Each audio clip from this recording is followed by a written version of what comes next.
The beast of Revelation didn't just appear out of nowhere. No. He came from somewhere. Somewhere dark. Dark enough to incubate, to gestate, to grow, to ripen and mature into its most complete form. The Antichrist. Not a man, a system, a manifestation of the beast, with a mouth that speaks. What if the abyss is the 1,000-year realm where that empire was allowed to grow in total darkness, like evil being given centuries to figure itself out, where the Antichrist system had time to mature into its final shape? That's why the First Reich matters so much here, because Reich literally means realm. The First Reich becomes the first great realm of darkness, 1,000 years where evil had space to breed. Wait, name me one empire, just one, that lasted 1,000 years. Because only one even comes close. The Holy Roman Empire, also known as the First Reich, the 1,000-year Reich, from around 800 to 1806.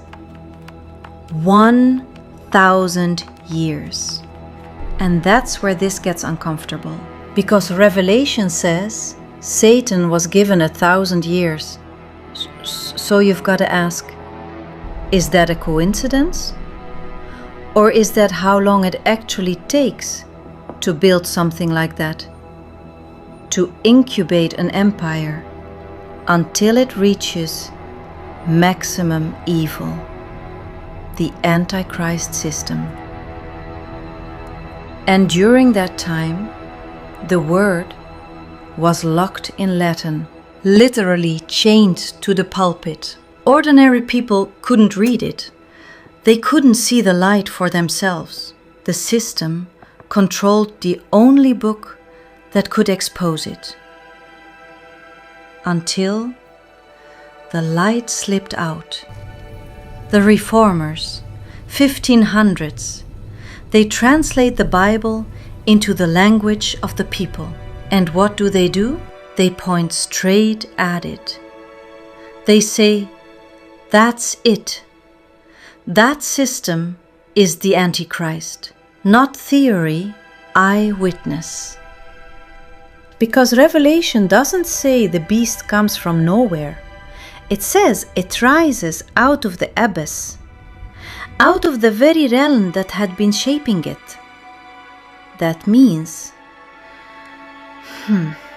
it means the later Reichs, the wars, the machinery, the Holocaust. All of it starts to feel like the visible eruption of something that had been maturing in the dark for centuries. John sees Satan fall from heaven. Let's say somewhere around the late 600s in this framework. And he's restricted into the abyss, not a pit, a realm of darkness, 1,000-year historical deep, where evil has time to organize, mature, and learn how to rule through systems. Then a little later, that same fallen power is given a key, not to enter the abyss, but to open a phase inside it. That's Revelation 9. The black smoke, the darkened sun, the locust armies. We already talked about them. the tormenting powers that emerge from centuries of sealed light. And then right at the far end of that 1,000-year empire, Revelation 11, Revelation 11 hits different.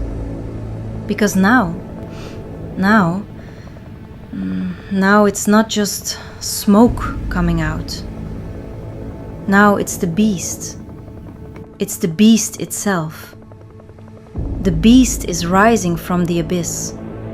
The fully matured manifestation of